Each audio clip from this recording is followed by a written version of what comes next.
And the lower house has started plenary debates on the proposed national budget for next year. The details from Freddie Abando. Of the proposed 2015 national budget of 2.606 trillion pesos, no less than House Appropriations Committee Chairman Isidro Ungab beared only 36%, or 937.5 billion pesos, will actually be subject to congressional debate, since 64% has been allocated for mandatory expenditures to include personal services, automatic appropriations to include debt servicing, internal revenue allotment, other automatic appropriations, and foreign assisted projects and financial expenses. Ungab delivered his sponsorships of the budget measure to start plenary debates, which will end in 2 weeks before Congress adjourns for a 2-week recess. The proposed budget is 15% higher than the proposed 2014 national budget of 2.265 trillion pesos. Ungab stressed the budget is anchored on the President's commitment to sustain economic and inclusive growth. The 2.606 trillion expenditure budget for 2015 appears to be huge at face value.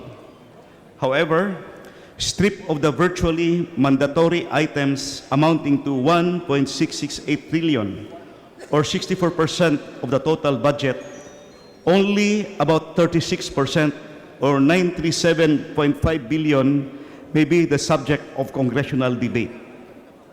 The 64% includes, among others, allocation for personal services of 761.745 billion, financial expenses of 374.543 billion, internal revenue allotment of 389.860 billion, other automatic appropriations of 72.698 billion, and foreign assisted projects of about 69.574 billion. The balance of 36% will support the regular MOOE of various departments and agencies of government, amounting to 488 billion, and about 449.5 billion for capital outlay for the implementation of various infrastructure projects and acquisition of machinery and office equipment, among others. Bayan Muna Party-list Congressman Nery Colmenares led the Makabayan bloc in a sustained drive to press Ungab to explain the lump sum appropriations programmed and unprogrammed in the budget. So with the definition of savings to ensure it complies with the Supreme Court ruling declaring the disbursement acceleration program unconstitutional. Ungab made it clear that it is within the powers of the President for the Executive, the Senate President and House Speaker for the Legislative, and the Chief Justice for the Judiciary to realign and augment offices within their jurisdictions. Ang Kongreso na siyang nagpasa ng budget kahit tayo mismo. Pag napasa na natin ang budget, sabi ng konstitusyon, hindi tayo pwedeng magpasa ng batas na nire-realign natin ang budget na inaprubahan natin. Malinaw yan. No law shall be passed. Ibig sabihin, tayo walang poder na i-realign yung budget na pinasa natin. Constitutional provision is clear that no law shall be passed authorizing any transfer of appropriations. Again, no law shall be passed authorizing any transfer of appropriations. However, the President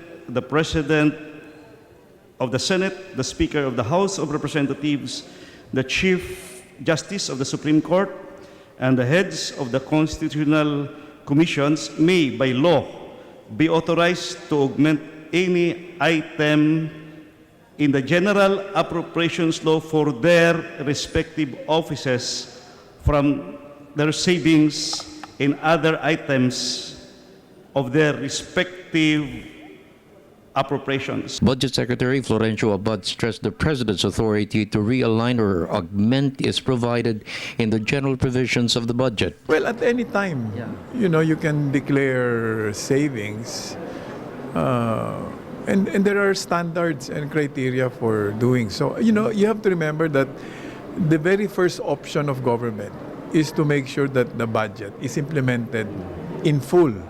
I mean, we're not passing a budget and thinking of generate, because This is not a household.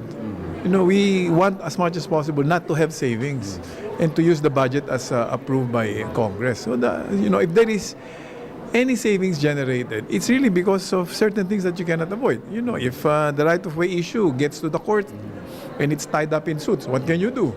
Or if force majeure, typhoon prevents you from building the school because it's a geohazard area, what can you do? Or if you're not able to hire teachers, so you save money because every day that you don't hire the teachers, you don't pay salaries, you have savings. So it is only in those instances. And In the meantime, Abad said any member of Congress can continue to nominate projects and programs for their respective constituencies. Abad stressed this to dispute claims by the Makabayan bloc that 27 billion pesos in the proposed 2015 national budget is PDAF.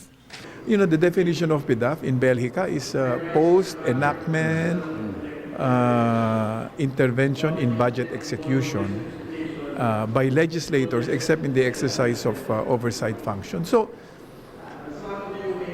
if congressman recommended or proposed projects to be funded in the appropriations, is that pork barrel?